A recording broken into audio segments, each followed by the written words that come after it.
നമസ്കാരം. ഇന്ത്യ സഖ്യം എന്ന ആശയത്തിന് വലിയ പ്രാധാന്യം ദേശീയ രാഷ്ട്രീയത്തിൽ ഉണ്ടായിരുന്നു. എന്നാൽ കഴിഞ്ഞ 4 നിയമസഭാ തെരഞ്ഞെടുപ്പുകളിൽ ആശയത്തിന്റെ ശക്തി നഷ്ടപ്പെട്ടതായി കാണാം.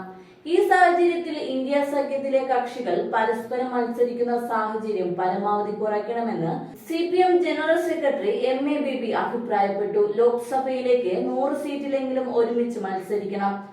ഫാഷിസ്റ്റ് സ്വഭാവമുള്ള RSS നിയന്ത്രിക്കുന്ന BJP ഭരിക്കുമ്പോൾ ഇന്ത്യ എന്ന ആശയം ആക്രമിക്കപ്പെടുകയാണ്. കഴിഞ്ഞ ലോക്സഭാ തിരഞ്ഞെടുപ്പിൽ BJPക്ക് ഒറ്റയ്ക്ക് കേവല ഭൂരിപക്ഷം ലഭിക്കുന്നത് തടയാൻ കഴിഞ്ഞത് മുന്നണി രൂപീകരിച്ചത് മൂലമാണ്. വിശാല ഇടത് സഖ്യത്തിലെ ചില പാർട്ടികൾ പ്രാദേശികമായി മറ്റു മുന്നണികൾക്കൊപ്പം നിൽക്കുന്നത് ദേശീയ തലത്തിലെ ഐക്യത്തെ ബാധിക്കില്ലെന്നും ബേബി പറഞ്ഞു. തുമ്പമൺ ഭദ്രാസനത്തിന്റെ 150-ാം വാർഷികത്തിന്റെ ഭാഗമായി നടത്തുന്ന കൺകോടിയ 25 പരിപാടിയോട് അനുബന്ധിച്ച് മനോരമ ഫോർത്തൂസ് ഔട്ട്റീച്ച് സംവാദത്തിൽ പങ്കെടുക്കുകയായിരുന്നു ബേബി. മുഖ്യമന്ത്രിയുടെ മകൾ വീണയ്ക്കെതിരെ കരിമണൽ കേസിൽ സീരിയസ് ഫ്രോഡ് ഇൻവെസ്റ്റിഗേഷൻ ഓഫീസ് തയ്യാറാക്കിയത് രാഷ്ട്രീയ ലക്ഷ്യത്തോടെയാണെന്ന് റിപ്പോർട്ട്.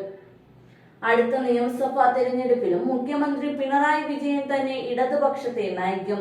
നല്ല കാര്യങ്ങൾ ജനങ്ങളിൽ എത്തിക്കാൻ സർക്കാർ വാർഷികാഘോഷം നടത്തുന്നതിൽ തെറ്റില്ലെന്നും MA ബേബി പറഞ്ഞു. Malayala Manorama senior special correspondent Jayachandran Ilankath ചർച്ച നിയന്ത്രിച്ചു. തിരഞ്ഞെടുപ്പ് കഴിഞ്ഞാൽ എന്ത് ലഭിക്കുമെന്ന് ചിന്തിക്കുന്ന പാർട്ടികളുണ്ട്. രാഷ്ട്രീയ ഭാഗ്യ അന്വേഷണത്തെ പറ്റി ചിന്തിക്കാത്ത പാർട്ടി CPM ആണ്.